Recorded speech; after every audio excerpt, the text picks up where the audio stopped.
MDH ಜನ ಮಸಾಲಾ. ಈಗ ಕಡಲೆ ಇರಲಿ, ಹಲಸಂಡೆ ಬೀಜ, ಕಪ್ಪು ಕಡಲೆ ಅಥವಾ ಬಿಳಿ ಕಡಲೆ, ಎಲ್ಲವೂ ಸ್ವಾದಿಷ್ಟವಾಗುತ್ತೆ. MDH. ಬಿಹಾರದಲ್ಲಿ ಕಾಂಗ್ರೆಸ್ಗೆ ಹಿನ್ನಡೆ ಬೆನ್ನಲ್ಲೇ ರಾಜ್ಯದಲ್ಲಿ ನವೆಂಬರ್ ಕ್ರಾಂತಿಗೆ ಬ್ರೇಕ್. ರಾಹುಲ್ಗೆ ರಾಹುಕಾಲ, ಸಿದ್ದರಾಮಯ್ಯಗೆ ಶುಕ್ರ ದೆಸೆ ಎಂದ ಅಶೋಕ್. ಬಿಹಾರದ ಜನರು ಬದಲಾವಣೆ ಬಯಸಿದ್ರು ಎಂದ ಅಖಿಲೇಶ್. ಚಿತ್ತಾಪುರದಲ್ಲಿ ಇಂದು RSS ಪಥ ಸಂಚಲನ. ಇದೆಲ್ಲವನ್ನ ನೋಡೋಣ ರಾಜಕೀಯ ನ್ಯೂಸ್ ಟಾಪ್ನಲ್ಲಿ. ಬಿಹಾರದಲ್ಲಿ ಕಾಂಗ್ರೆಸ್ನ ಮಹಾಗಠಬಂಧನ ಗೆದ್ದಿದ್ರೆ ಹೈಕಮಾಂಡ್ಗೆ ಹೊಸ ಎನರ್ಜಿ ಬರ್ತಾ ಇತ್ತು. ಇದೇ ಎನರ್ಜಿಯಲ್ಲಿ ವರಿಷ್ಠರು ರಾಜ್ಯದಲ್ಲಿ ಪ್ರಯೋಗ ಮಾಡ್ತಾ ಇದ್ರು ಎನ್ನಲಾಗಿದೆ. ಆದ್ರೀಗ ಫಲಿತಾಂಶ ಉಲ್ಟಾ ಹೊಡೆದಿದೆ. ಸದ್ಯದ ಸ್ಥಿತಿಯಲ್ಲಿ ಹೈಕಮಾಂಡ್ ಒಂದು ನಿರ್ಧಾರ ತೆಗೆದುಕೊಳ್ಳುವುದು ಕಷ್ಟ ಎನ್ನಲಾಗ್ತಾ ಇದೆ. ತಕ್ಷಣಕ್ಕೆ ಕಾಂಗ್ರೆಸ್ ಹೈಕಮಾಂಡ್ ನಿರ್ಧಾರ ಕೈಗೊಳ್ಳುವುದು ಕಷ್ಟ. ಅದರಲ್ಲೂ ರಾಜ್ಯ ಸರ್ಕಾರದ ನಾಯಕತ್ವ ಬದಲಾವಣೆಗೆ ನಿರ್ಧಾರ ಮಾಡುವುದು ಕಷ್ಟ. ನಾಯಕತ್ವ ಬದಲಾವಣೆ ಮಾಡಿದ್ರೆ ಪರಿಣಾಮ ಬೀರುವ ಸಾಧ್ಯತೆ ಇದೆ. ಪ್ರಾದೇಶಿಕ ಬಲಿಷ್ಠ ನಾಯಕತ್ವ ಬದಲಿಸಿದರೆ ರಾಜ್ಯ ರಾಜಕೀಯದಲ್ಲಿ ಗಂಭೀರ ಪರಿಣಾಮ ಬೀರಲಿದೆ. ಸದ್ಯಕ್ಕೆ ಬಿಹಾರ ಸೋಲಿನ ಆಘಾತದಿಂದ ಹೊರಬರುವುದಕ್ಕೆ ಹೈಕಮಾಂಡ್ಗೆ ಸಮಯ ಬೇಕಾಗಿದೆ. ಹೀಗಾಗಿ ತಕ್ಷಣವೇ ರಾಜ್ಯದಲ್ಲಿ ನಾಯಕತ್ವ ಬದಲಾವಣೆ ಕಷ್ಟ. ಬಿಹಾರ ಫಲಿತಾಂಶ ಮತ್ತು ರಾಜ್ಯದಲ್ಲಿ ನಾಯಕತ್ವ ಬದಲಾವಣೆ ಬಗ್ಗೆ ಮಾತನಾಡಿರುವ ವಿಪಕ್ಷ ನಾಯಕ ಅಶೋಕ್, ರಾಹುಲ್ ಗಾಂಧಿಗೆ ರಾಹುಕಾಲ ಶುರುವಾಗಿದ್ದು ಸಿಎಂ ಸಿದ್ದರಾಮಯ್ಯಗೆ ಶುಕ್ರ ದೆಸೆ ಶುರುವಾಗಿದೆ ಅಂತ ವ್ಯಂಗ್ಯವಾಡಿದ್ದಾರೆ. ಅಲ್ಲದೆ 2 ವರ್ಷದ ಬಳಿಕ ಕಾಂಗ್ರೆಸ್ಗೆ ಇಲ್ಲೂ ನೆಲೆ ಇರಲ್ಲ ಅಂತ ಭವಿಷ್ಯ ನುಡಿದಿದ್ದಾರೆ. ಇವತ್ತಿನ ಜ್ಯೋತಿಷ್ಯ ಏನು ಅಂತ ಹೇಳಿದ್ರೆ, ಸಿದ್ದರಾಮಯ್ಯನಿಗೆ ಶುಕ್ರ ದೆಸೆ, ರಾಹುಲ್ ಗಾಂಧಿಗೆ ರಾಹುಕಾಲ, ಇಷ್ಟೇ. DK ಶಿವಕುಮಾರ್ಗೆ ಮನೆಗೆ ಹೋಗೋ ಕಾಲ. ಇನ್ನಿರೋದು 2 ವರ್ಷ ಕರ್ನಾಟಕದಲ್ಲಿ. ಅಷ್ಟರಲ್ಲಿ ಏನು ಕೌರ್ಗಂಬೇಕು ಎಲ್ಲ ಕೌರ್ಗಂಬಿಡ್ರಿ. ಅದಾದಮೇಲೆ ದೇಶದಲ್ಲಿ ನಿಮಗೆಲ್ಲೂ ಕೌರಕ್ಕೆ, ನುಂಗಕ್ಕೆ, ಲೂಟಿ ಮಾಡೋಕ್ಕೆ ಕಾಂಗ್ರೆಸ್ ಅವ್ರಿಗೆ ಎಲ್ಲೂ ಅವಕಾಶ ಸಿಗಲ್ಲ.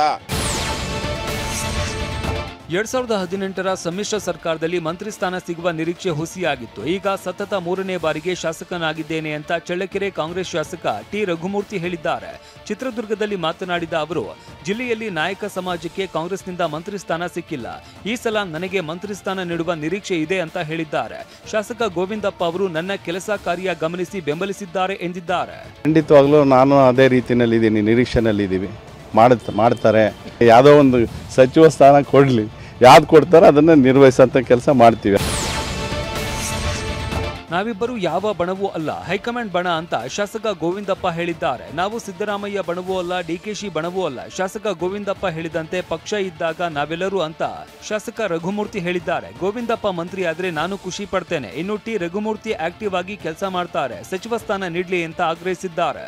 ರಘುಮೂರ್ತಿ ಅವರಿಗೆ ಅರ್ಹತೆ ಇದ್ದಾರೆ, ಆ ಸಾಲ ಕೊಟ್ಟರೆ ಫುಲ್ಫಿಲ್ ಮಾಡಿ ಒಳ್ಳೆ ಹೆಸರು ತರ್ತಾರೆ, ಆಕ್ಟಿವ್ ಆಗಿ ಕೆಲಸ ಮಾಡ್ತಾರೆ, ಅವ್ರಿಗೆ ಕೊಟ್ಟರೆ ಒಳ್ಳೆಯದು.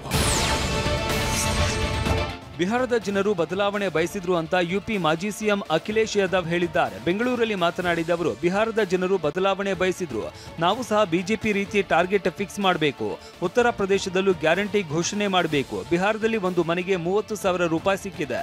ಇದೇ ರೀತಿ ದುಡ್ಡು ಕೊಟ್ಟು ಚುನಾವಣೆ ಗೆಲ್ಲೋದಾದ್ರೆ ನಾವು ಅದೇ ರೀತಿ ಮಾಡಬೇಕಾ ಎಂಬ ಪ್ರಶ್ನೆ ಕಾಡ್ತಾ ಇದೆ ಅಂತ ಹೇಳಿದ್ರು.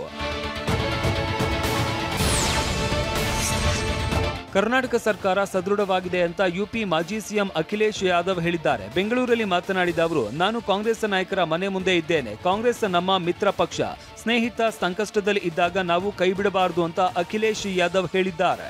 नहीं मन की बात ये है कि कांग्रेस हमारी पार्टनर है, हमारे साथ है, अलायंस में है. बीजेपी कुछ भी कहे, लेकिन बीजेपी कुछ भी कहे, हमारा जो सिद्धांत कहता है कि दोस्त जब कमजोर हो, परेशान हो, तो उसको छोड़ना नहीं चाहिए. ಬಿಹಾರದಲ್ಲಿ ಬಿಜೆಪಿ ಪ್ಯಾಟರ್ನ್ ಚೇಂಜ್ ಮಾಡಿದ್ದಾರೆ ಅಂತ ಮಾಜಿ ಸಚಿವ KN ರಾಜಣ್ಣ ಹೇಳಿದ್ದಾರೆ. ತುಮಕೂರು ಜಿಲ್ಲೆ ಮಧುಗಿರಿಯಲ್ಲಿ ಮಾತನಾಡಿದ ಅವರು, ಹಿಂದೂ ಮುಸ್ಲಿಂ ಬಿಟ್ಟು ಮಹಿಳೆಯರು ಯುವಕರ ತಂತ್ರ ಮಾಡಿದ್ದಾರೆ. ಹಾಗಾಗಿ ಬಿಹಾರದಲ್ಲಿ ಅವರಿಗೆ ಹೆಚ್ಚು ಮತಗಳು ಬಂದಿದೆ. ಮಹಿಳೆಯರಿಗೆ 10,000 ರೂಪಾಯಿ ಮೊದಲೇ ಕೊಟ್ಟರು ಅಂತ ರಾಜಣ್ಣ ಹೇಳಿದ್ದಾರೆ.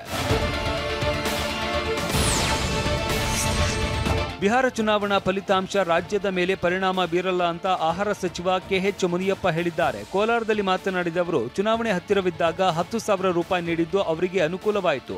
ಕರ್ನಾಟಕದಲ್ಲಿ ನಾವು ಗ್ಯಾರಂಟಿ ಕೊಟ್ಟ ಮೇಲೆ ಜನ ಸಮೃದ್ಧವಾಗಿದ್ದಾರೆ. 2028ಕ್ಕೆ ಕರ್ನಾಟಕದಲ್ಲಿ ಮತ್ತೆ ಕಾಂಗ್ರೆಸ್ ಅಧಿಕಾರಕ್ಕೆ ಬರಲಿದೆ. ನಮ್ಮ ಅಭಿವೃದ್ಧಿ ಕಾರ್ಯಕ್ರಮಗಳಿಂದ ಮತ್ತೆ ಅಧಿಕಾರಕ್ಕೆ ಬರುತ್ತೇವೆ. ಪವರ್ ಶೇರಿಂಗ್ ಬಗ್ಗೆ ಹೈಕಮಾಂಡ್ ತೀರ್ಮಾನ ಕೈಗೊಳ್ಳಲಿದೆ ಅಂತ ಹೇಳಿದ್ರು. ಕರ್ನಾಟಕದ ಮೇಲೆ ಯಾವ ಪರಿಣಾಮನಾಗಲ್ಲ, ನಮ್ಮ ಸರ್ಕಾರ ಸುಭದ್ರವಾಗಿದೆ, ಸಿದ್ದರಾಮಯ್ಯನವರು ಚೆನ್ನಾಗಿ ನಡೆಸ್ತಾ ಇದ್ದಾರೆ. ಕಲಬುರಗಿ ಜಿಲ್ಲೆ ಚಿತ್ತಾಪುರದಲ್ಲಿ ಇವತ್ತು ಆರ್ಎಸ್ಎಸ್ ಪಥಸಂಚಲನ ನಡೆಸಲಿದೆ. ಮುಂಜಾಗ್ರತಾ ಕ್ರಮವಾಗಿ ಪೊಲೀಸರು ಪಥಸಂಚಲನ ನಡೆಸಿದ್ರು. ಚಿತ್ತಾಪುರ ಪಟ್ಟಣದಲ್ಲಿ ಎಸ್ಪಿ ಅಡ್ಡೂರು ಶ್ರೀನಿವಾಸುಲು ನೇತೃತ್ವದಲ್ಲಿ ಪೊಲೀಸರಿಂದ ರೂಟ್ ಮಾರ್ಚ್ ನಡೆಸಿದ್ರು. ಬಜಾಜ್ ಕಲ್ಯಾಣ್ ಮಂಟಪದಿಂದ ಅಂಬೇಡ್ಕರ್ ಸರ್ಕಲ್, ಬಸವ ಆಸ್ಪತ್ರೆ, ಎಚ್ಡಿಎಫ್ಸಿ ಬ್ಯಾಂಕ್, ಬಸವೇಶ್ವರ ವೃತ್ತ, ಬಜಾಜ್ ಕಲ್ಯಾಣ ಮಂಟಪದವರೆಗೆ ಪೊಲೀಸ್ ಪಥಸಂಚಲನ ನಡೆಯಿತು. ವಾಹ್, ಯಾಕೆ ಈಗ ಬಂತ ಸ್ವಾದ? ಖಂಡಿತ ಈಗ ಬಂತು ಅಸಲಿ ಸ್ವಾದ. MDH chunky chaat masala life ಅಲ್ಲಿ ಅಸಲಿ ಸ್ವಾದ ತರುತ್ತೆ. ಅಸಲಿ ಮಸಾಲ, ಎಸ್ ಎಸ್ MDH.